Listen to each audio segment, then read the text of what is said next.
Приветствую. Сегодня на обзоре аккумуляторная дрель-шуруповерт Makita DDF487. Расскажу, что из себя представляет и как в работе. У меня версия минимальной комплектации, сам шуруповерт, клипса на пояс и двусторонний обид. Габарит. Длина корпуса 151 мм, высота 195 мм. В голом виде весит 935 грамм. С маленьким аккумулятором кило 300. Компактный и легкий шурик, которым удобно работать. Все на своих местах, ничего нигде не мешает. Развесовка отличная. Двушка замечательно, но если с аккумулятором потяжелее, им вполне удобно работать. То есть развесовка прямо отличная. Качество сборки. Тут вообще без вопросов. После китайских брендов этот шурик просто приятно держать в руках. Литье аккуратное, нигде нет никакого облоя, куда пальцем не проведи, нигде не хочется доработать напильником. Патрон. Патрон фирмы Рем от 1,5 до 13 мм с трещоткой и блокировкой. Кожух пластиковый, поэтому нигде ничего не обладит. Переднее кольцо вращается.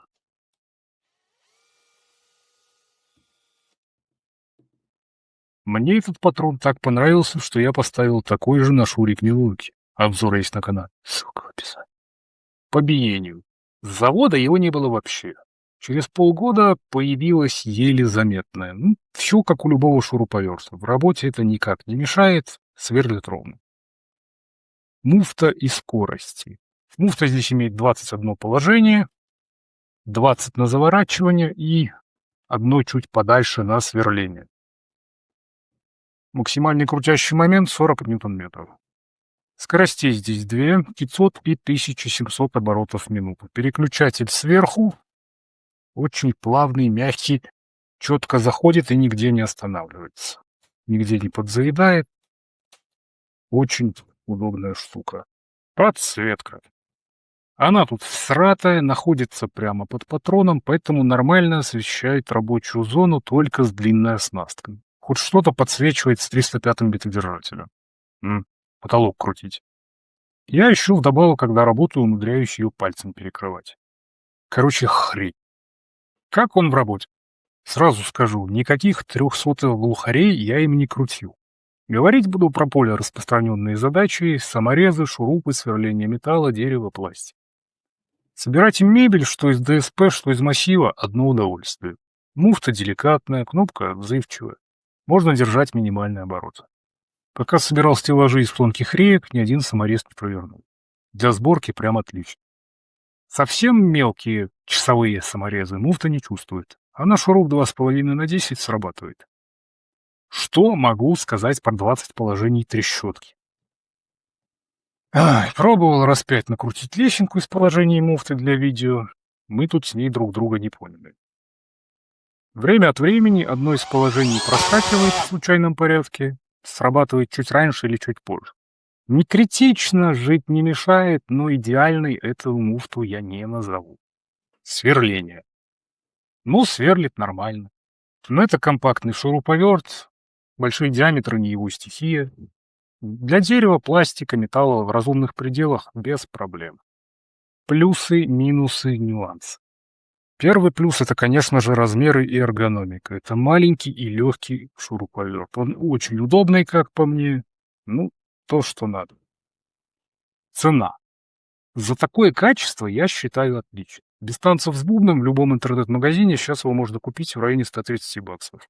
У тех, кто возит из Европы или Азии, можно взять вообще за сотни. У меня, например, версия, сделанная в Китае, для Китая же. Цена вопроса — 100. То есть это тот случай, когда есть смысл вместо покупки профессионального китайца все-таки докинуть и взять Макиту. Даже для бытового применения. Там дома, дачи, гаража берешь и не думаешь, и не сдохнет через месяц. Кстати, для бытового применения можно немного сэкономить на аккумуляторах. Я этот шурик несколько месяцев использовал с АКБ Profi Power. Полет нормальный. Конечно, Макита лучше. Но если надо для дома, не часто, вполне себе вариант. Потом со временем докупите фирмовые. Ремонтопригодность.